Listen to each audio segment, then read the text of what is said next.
अगर आप एक फर्स्ट जनरेशन लॉ स्टूडेंट हैं तो ये वीडियो आपके लिए। हेलो दोस्तों, मेरा नाम कविता एंड मैं फर्स्ट जनरेशन लॉ स्टूडेंट हूँ। इस वीडियो में आपको बताएंगे फर्स्ट जनरेशन लॉ स्टूडेंट के लाइफ में आने वाले स्ट्रगल के बारे में। जैसा कि हर स्टूडेंट को पता होता है कि फर्स्ट जनरेशन लॉ स्टूडेंट का मतलब होता है इसका फैमिली से कोई भी लॉ बैकग्राउंड से रिलेटेड नहीं होता। अगर आपके घर में कोई लॉयर नहीं है, कोई लीगल बैकग्राउंड नहीं है और आपने लॉ चूज किया है तो यह वीडियो आपके फर्स्ट जनरेशन लॉ स्टूडेंट के लॉ लाइफ में काफी सारे फियर, डाउट एंड प्रॉब्लम्स आती हैं जिसके बारे में हम एक एक करके बात करने वाले हैं। सबसे पहला पॉइंट आता है गाइडेंस की कमी। फर्स्ट जनरेशन लॉ स्टूडेंट को इतना ज्यादा पता नहीं होता कि उसे लॉ में कैसे सक्सेस मिलेगी एंड उसे क्या क्या करना चाहिए।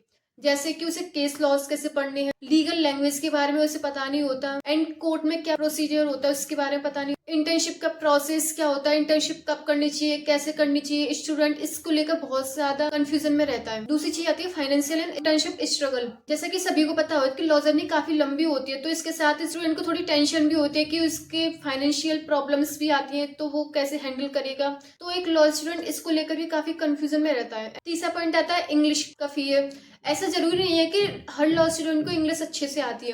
काफी सारे लॉ स्टूडेंट ऐसे होते हैं जिनको इंग्लिश आती भी नहीं है, बहुत कम आती है, जिनको नॉर्मल आती है, वो भी काफी अच्छा परफॉर्मेंस करते हैं। लॉ इंग्लिश के भरोसे नहीं चलता, लॉ नॉलेज के भरोसे चलता है। Comparison with NLU student, self believe की कमी एंड सेल्फ डाउट, ये भी स्टूडेंट की बहुत बड़ी प्रॉब्लम होती है। लॉ स्टूडेंट को सेल्फ बिलीव बहुत कम होता है क्योंकि वो अपने हायर स्टूडेंट से कंपैरिजन करने लगते हैं, जैसे एनएलयू स्टूडेंट से जिनका बैकग्राउंड लॉ से जुड़ा होता है, उन लोगों से वो थोड़ा डिमोटिवेट करने लगता है। इसके लिए आपको सबसे पहले धीमे धीमे करके लीगल टर्म्स को समझने की कोशिश करनी चाहिए, चाहे वो रीडिंग्स के थ्रू हो, यूट्यूब के थ्रू हो या प्रोसीजर के थ्रू हो, चाहे आप कोर्ट में विजिट करके भी सीख सकते हैं। अगर आपको कोई भी डाउट होता है या कोई भी टर्म समझ में नहीं आती तो आप अपने सीनियर से बता सकते हैं या अपने टीचर को बता सकते हैं या अपने साथ के किसी फ्रेंड से बातचीत कर सकते हैं। इसके लिए आपको हेजिटेशन लेने की कोई जरूरत नहीं है। कि एक लॉ स्टूडेंट के लिए मोस्ट बेनिफिट पॉइंट होते हैं कि उसे लिंक्डइन प्रोफाइल बनानी चाहिए, अब कॉलेज में होने वाले जज एंड एडवोकेट के सेमिनार अटेंड करने चाहिए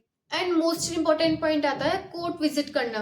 आपको जितना भी टाइम मिले, जब भी टाइम मिले, कोर्ट विजिट करें। इससे आपको लॉ की प्रैक्टिकल नॉलेज मिलती है एंड आपको प्रोसीजर वगैरह सभी पता चलते हैं। एंड आप अपनी इंग्लिश इंप्रूव करने के लिए डेली न्यूज़पेपर पढ़ें, डेली केस लॉज पढ़ें जो भी सुप्रीम कोर्ट के न्यू आते हैं या जो भी ओल्ड रह चुके हैं।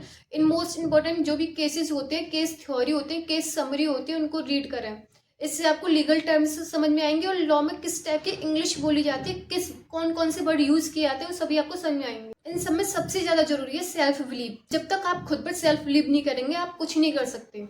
हर लॉ स्टूडेंट अपने को डिमोटिवेट करता था, कभी कभी मोटिवेट करता है लेकिन कभी डिमोटिवेट करता है। काफी सारे फर्स्ट जनरेशन लॉयर भी निकले हैं जिन्होंने बहुत अच्छा परफॉर्मेंस किया है लॉ के फील्ड में। आपको खुद में मोटिवेशन रखनी चाहिए एंड आपको तो काफी सारी अपॉर्चुनिटी मिलती है जिनको आप नई नई सीखते हैं। इंडिया में काफी सारे सक्सेसफुल फर्स्ट जनरेशन लॉयर रहे हैं, जैसे जिनमें एक नाम आता है राम जेठमलानी, जिन्होंने क्रिमिनल लॉ में काफी लेजेंडरी पोजीशन हासिल की है। अगर आप एक फर्स्ट जनरेशन लॉ स्टूडेंट है तो याद रखिए आप डिसएडवांटेज में नहीं है, बस रेस जीतने के लिए थोड़ी ज्यादा मेहनत और थोड़ी ज्यादा प्रैक्टिस की जरूरत है एंड मोस्ट इंपॉर्टेंट कंसिस्टेंसी। अगर आप इन प्रॉब्लम से लड़ना सीख पाते हैं तो आप लॉ फील्ड में बहुत अच्छे से निखर के एंड कोशिश करिए अब ज़्यादा से ज़्यादा जो भी कॉम्पिटिशन्स होते हैं, जो भी डिबेट्स होती हैं, जो भी सेमिनार्स होती हैं, उनको ज़्यादा से ज़्यादा अटेंड कर पाएंगे। आई होप आपको फर्स्ट जनरेशन लॉ स्टूडेंट से रिलेटेड काफ़ी सारे पॉइंट्स क्लियर हुए होंगे। अगर आप भी फर्स्ट जनरेशन लॉ स्टूडेंट हैं तो कमेंट में फर्स्ट जनरेशन लिखिए एंड वीडियो को लाइक कीजिए, चैनल को सब्सक्राइब कीजिए। मिलते हैं नेक्स्ट वीडियो में। जय हिंद।